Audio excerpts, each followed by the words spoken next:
Bom dia e bem-vindo a mais um tutorial do Global Mapper, no qual vamos tratar de processamento de dados LIDAR e nuvem de pontos. Este é o terceiro vídeo da série dedicada ao processamento de dados LIDAR e nuvens de pontos. Vamos carregar uma nuvem de ponto. Antes temos que nos certificar que temos as ferramentas que vamos usar. Aqui no menu de visualização e barra de ferramenta, eu verifico que as ferramentas LIDAR e LIDAR classificação manual estão ativadas. São estas barras de ferramenta que começa por autoclassificação de ruído, solo, vegetação e edificações, extração de objetos, enfim. E aqui é a ferramenta de classificação manual. Eu então acesso o arquivo bruto e eu abro, é um arquivo LAS. Aqui eu me certifico que eu estou carregando todas as classes para carregar a nuvem por completo, todos os tipos de dados. Eu clico em OK. Uma nuvem de ponto, vamos verificar agora, de 6 milhões e poucos pontos. O metadato nos informa que é uma nuvem de ponto com 3,8 pontos por metro quadrado, uma distância entre pontos de 51 centímetros. E nas estatísticas, tudo não classificado, ou seja, é um dado virgem. Aqui temos o display da imagem por RGB por elevação. E se a gente colocar o critério de visualização por classificação, fica tudo cinza porque não tem nada classificado. Vou voltar aqui na elevação.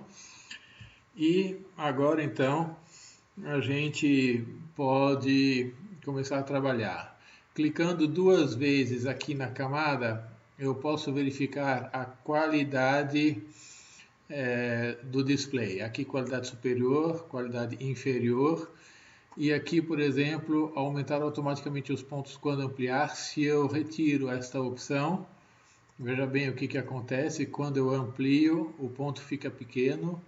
Se eu mudo esta especificação, quando eu amplio, o ponto fica maior, o que realmente é muito mais confortável para trabalhar. Notamos também a amplitude da altimetria de 580 a 680 metros, praticamente 100 metros de desnível entre a parte mais baixa e mais alta, certo? Então, estando informados sobre tudo isso, podemos começar. A classificação de nuvens de pontos sempre se faz da parte mais baixa para a parte mais cima, então aqui como estamos começando do zero, vamos classificar automaticamente pontos que são solo. Eu clico neste primeiro ícone, eu seleciono a camada que eu vou usar para classificar e basicamente eu recomendaria para uma primeira iteração, uma primeira tentativa, restaurar os padrões. Não espere acertar a classificação maravilhosa e linda da qual você sonha na primeira tentativa, mas adotar os padrões, os valores por defeito, os parâmetros por defeito do Global Mapper é um bom começo porque eles já propiciam um resultado bastante bom. Depois, com uma análise, você pode acertar melhor. Ok? E eu clico em OK.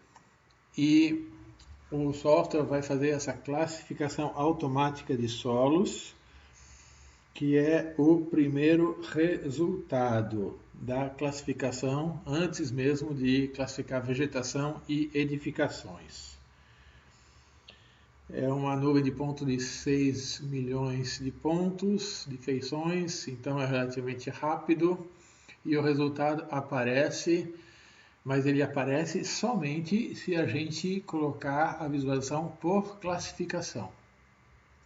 Para ter um padrão de referência até inicial, eu sugiro que você carregue uma imagem de satélite por trás dessa nuvem de ponto.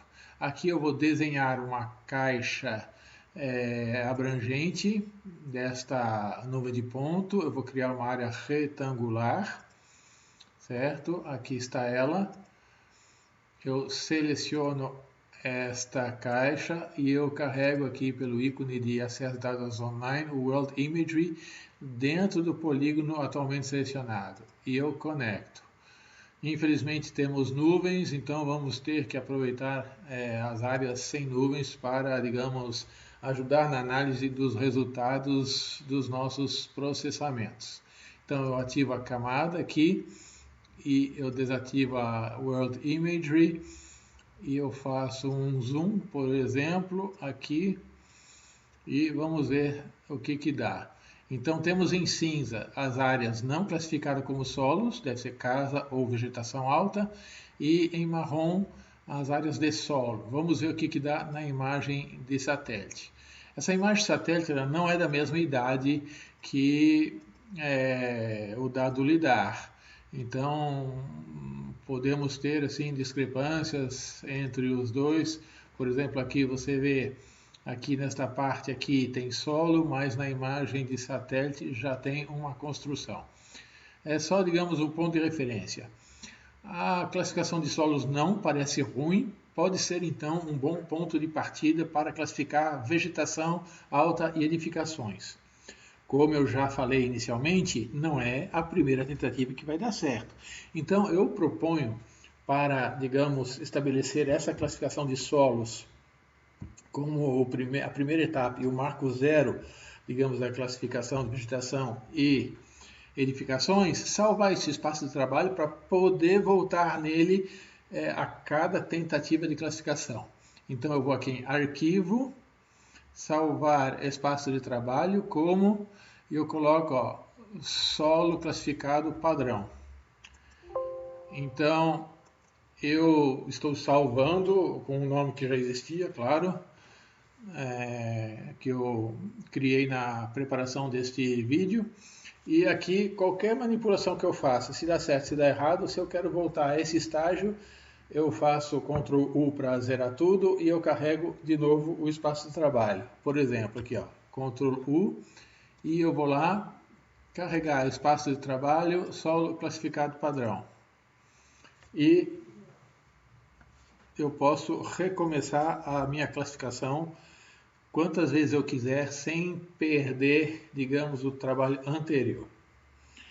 Então, agora, e para deixar bem claro, eu vou somente indicar os procedimentos, os menus, e explicar os parâmetros que podem variar e que dependem da paisagem, da apreciação que o usuário tem do seu projeto, e os resultados irão variar em função disso. Aqui eu não tenho objetivo nem o tempo de, digamos, fazer a classificação perfeita. É só mostrar o caminho das pedras para você passar as suas horas afinando, calibrando a sua classificação para chegar no resultado. Mesmo porque, talvez, para a classificação de imóveis, essa densidade não seja a ideal. A gente pode até ver aqui que tem um corredor de linha de alta tensão que vai aparecer de uma forma ou de outra nessa classificação. Lembrando que no vídeo 4 ou 5 a gente vai tratar de extração de linha de transmissão também. Aguarde o próximo vídeo. Este vídeo não substitui um bom treinamento em company ou presencial ou à distância, que é um serviço que nós prestamos. Então vamos lá. Aqui a segunda etapa então seria autoclassificar pontos que não são solos. Então aqui eu posso encontrar e classificar prováveis pontos de edificações de vegetação alta. Eu posso também, por este meio aqui, classificar linhas de transmissão, mas aqui não é o objetivo. Mais uma vez, eu recomendo para uma primeira classificação usar os padrões do Global Mapper para fazer uma primeira classificação e ver qual é o resultado. E em função de eventuais erros, anomalias, mudar estes parâmetros, ok? Então vamos lá. Aqui se trata de definir o tamanho da partição, o tamanho da amostra para verificação de pontos coplanares. O Global Mapper ele vai analisar não somente, digamos, a altimetria do ponto, na nuvem de ponto, mas a redondeza, né? É uma análise, digamos, quase que morfológico e contextual. Então aqui a gente pode pedir para ele analisar, digamos, um ponto ou a cada metro na nuvem de ponto. Aqui eu coloco, para trabalhar em plena resolução, um espaçamento. Depois, para discriminar edificações de vegetação alta, nós temos que definir vários parâmetros que controlam a distância que os pontos devem estar de um plano local, mais compatível, calculado, para serem considerado uma possível edificação, um telhado, um teto, um galpão, ou uma provável área de vegetação. Porque, claro que uma vegetação tem uma variabilidade local muito grande. Uma copa é feita de altos e baixos, digamos, alguma coisa muito variável localmente, enquanto que um telhado não, ele tem uma declividade, uma pendente, ou um galpão, é um plano estável. Então a gente vai definir os parâmetros para guiar a análise de proximidade, análise morfológica que o Global Mapper vai fazer, ok? Recomendamos usar, digamos, valores maiores do que o erro esperado nas elevações. Então, primeira coisa, a altura mínima do solo, certo?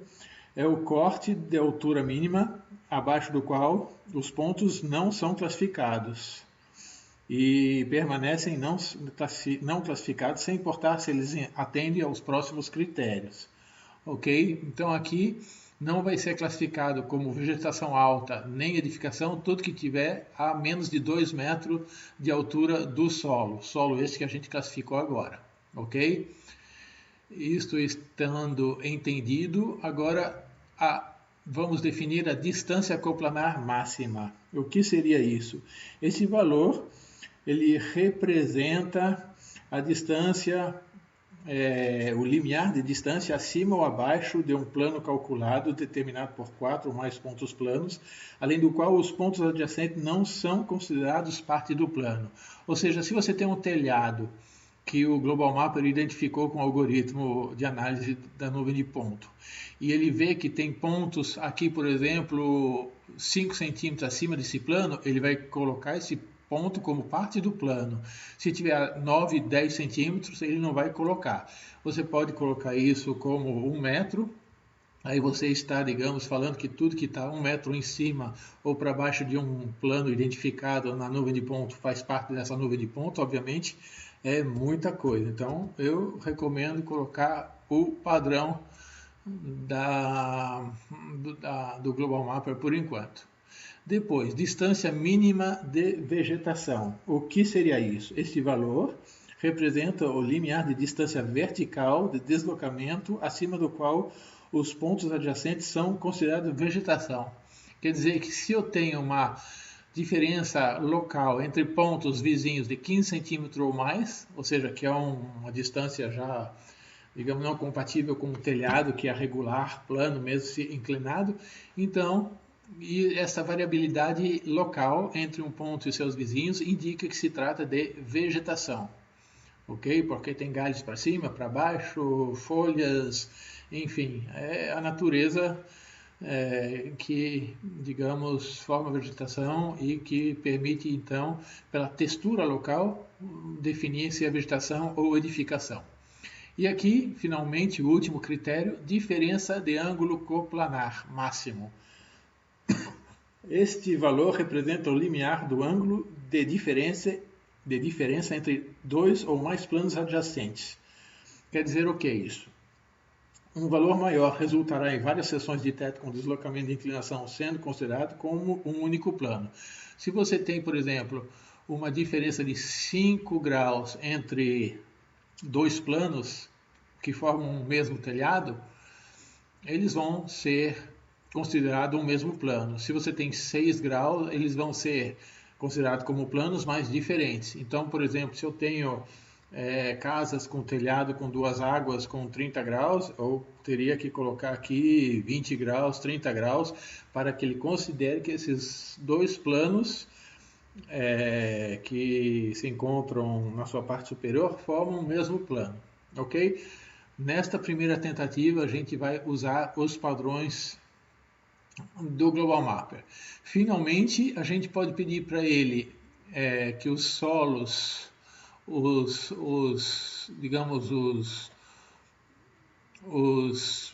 para redefinir pontos que não são solos existentes como não classificados. Ou seja, se eu tenho outras classificações fora solo, aqui eu redefino esses pontos como não classificados, ou seja, realmente é para, digamos, classificar toda a nuvem de ponto sem ambiguidade. Isso estando definido, aqui não vamos classificar a linha de transmissão, eu clico em OK. E a classificação se opera. O processo é relativamente rápido, porque 6 milhões de pontos não é muita coisa. E logo temos o resultado. Então vamos ter solos, edificações em laranja, vegetação em verde e não classificados em cinza. Este vai ser o resultado que vai aparecer na tela, porque eu já estou aqui com o parâmetro de colorização do lidar por classificação. E aqui está a imagem. Antes de olhar no detalhe, vamos ver aqui no metadado, na estatística, eu tenho não classificado, ainda tenho 14%, solos 43%, vegetação alta 34% e edificações 8 e poucos por cento. Ok? Então, olhando assim por cima, a gente pode ativar a imagem de satélite e a gente vê em verde as áreas de vegetação. O lago aqui ficou não classificado, uma parte dele ficou como solo. E agora vamos dar um zoom aqui numa parte de edificações. E a gente vai ver aqui em laranja as casas. Aqui, vamos lá ver a imagem de satélite, como é que ela aparece. Você vê aqui tem uma casa na imagem de satélite, mas no terreno, quando foi imaginado o lidar, não tinha casa. Em verde temos a vegetação, em cinza, áreas não classificadas. Ok? Então, esse é o resultado dessa primeira classificação. Eu noto algumas anomalias, por exemplo, nos telhados, nas beiras das chaminés, nas beiras dos desníveis de telhado, ele interpreta como se fosse vegetação, uma antena, alguma coisa assim. Então, isso deveria ser melhorado ou, no mínimo, editado manualmente. Aqui não é o nosso objetivo, então eu só estou apontando esse erro, né? Eu posso até, por exemplo, aqui, vejamos, por exemplo, esta casa aqui. Eu posso, de repente, selecionar aqui um Polyselect e classificar, por exemplo, pegar essa casa aqui, pegar esse polígono aqui, fazer o desenho do contorno da casa. Pronto, fechei o polígono, eu selecionei todos os pontos e eu coloco isso como edificação, classificando manualmente esses pontos como edificação. Eu clico em Escape e está tudo como edificação, ok? Então, é possível alterar o resultado da classificação manualmente, editar manualmente com ou não a imagem de satélite por baixo, ok? Agora vamos aproveitar também ver o resultado disso em 3D, antes de encerrar esse vídeo. Então eu tendo aqui uma vista num zoom, numa parte reduzida do meu cenário, eu clico aqui no 3D e eu tenho aqui o cenário 3D com as casas na vegetação, aqui até a linha de transmissão, certo? Eu posso girar, eu posso aqui alterar vários parâmetros. Aqui, ó, bem interessante, é o campo de visão, que me permite reduzir ou diminuir o campo de visão. Aqui claramente tem que mostrar as feições de dar, porque se eu não mostro as feições de dar, elas não aparecem. Eu posso com as flechas do teclado subir ou descer o cenário, e aqui a gente vê então os detalhes da classificação. Dá para ver aqui ó, os telhados dentro da vegetação e as ruas. Aqui ó, bem claramente já é, digamos, uma nuvem 3D. Aqui com vários níveis de telhado. Não é porque eu alterei aqui essa classificação, aqui esse polígono, que ele mudou a altimetria. Então você vê que você tem os níveis de telhados todos respeitados, e é a nuvem 3D classificada. Ok? Na próxima etapa, no próximo vídeo, o que vamos fazer? Vamos pegar essa nuvem classificada e vamos fazer extração de objetos, quer dizer que vamos transformar esta nuvem de ponto classificada em solos, vegetação e edificações em objetos 3D. Vamos extrair no próximo vídeo os objetos 3D de edificações e identificar as árvores. Aqui, por exemplo, a gente vê que tem uma árvore, aqui tem outra. Cada árvore aqui está representado por um amálgama, digamos, um conjunto de pontos aqui colorizados em verde. Eu diria, digamos, que a densidade dessa nuvem de ponto é até relativamente baixa, por isso, digamos, talvez não seja o ideal, mas é a matéria-prima que temos. Ok?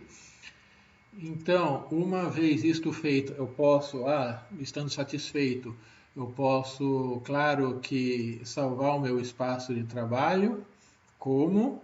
E eu coloco aqui solo, edificações e vegetação alta, classificados.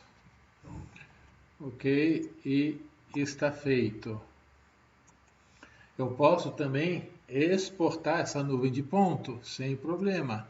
Eu posso aqui selecionar a camada e exportar como laço, mas pode também ser como DXF, DWG, sendo, claro, nuvem de ponto, eu recomendo salvar como LAS ou LAS. Aqui vou salvar como LAS e eu vou colocar aqui, então, eu vou colocar 187 row era o dado bruto, aqui eu vou colocar classificado. E eu salvei, exportei a minha nuvem de ponto classificada. Ok? Então, basicamente, era isso o objetivo deste vídeo. Eu peço desculpa até pela demora em produzir este tutorial, mas tem que ter, digamos, o momento certo, a inspiração para realmente produzir alguma coisa que seja didático e instrutivo. Um tutorial desse é orientador, mas ele não substitui uma sessão de treinamento à distância, em company. Se você tem interesse, faça contato. Aproveito para informar que nos próximos dias nos próximos dias, 17 de setembro de 2019, vai ser publicada a versão 21 do Global Mapper, com muitas novas feições do módulo LIDAR, tal como classificação de postes. Então, mantenha-se informado, lembrando que só recebem suporte os usuários com a licença toda certinho. E claro, tem também o Global Mapper Class, onde este vídeo está publicado, e o grupo do WhatsApp do Global Mapper, onde você pode compartilhar sua experiência e fazer perguntas para, digamos, melhorar a sua performance no uso da licença. Muito obrigado e espero que tenham apreciado esse vídeo, apesar de ser um pouco demorado, mas é assim. Obrigado. Até o próximo vídeo.